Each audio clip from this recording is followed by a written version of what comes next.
અમદાવાદમાં નવાપુરાના બહુચરાજી મંદિર ખાતે મકસર સુદ બીજે માતાજીને અન્નકૂટ અર્પણ કરવામાં આવ્યું છે, જેમાં રસ રોટલીનો પ્રસાદ ખાસ તૈયાર કરાયો હતો। ભક્તો માટે આ પ્રસાદ વિતરણની વિશેષ વ્યવસ્થા કરવામાં આવી હતી।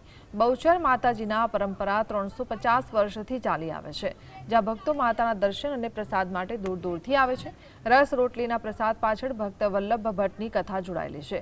ભક્ત વલ્લભ ભટ્ટ માતા બહુચરનો પરમ ભક્ત હતો। એક દિવસ બ્રાહ્મણોએ તેમને રસ રોટલીની નાદ જમાડવા કહ્યું। શિયાળામાં રસ રોટલી ક્યાંથી કરવા? ભક્ત મૂંઝાયો। માતા બહુચર વલ્લભ રૂપે આવ્યા અને બધા લોકોને હોંશે હોંશે રસ રોટલી જમાડી। બસ ત્યારથી લઈને આ પરંપરા ચાલતી આવે છે।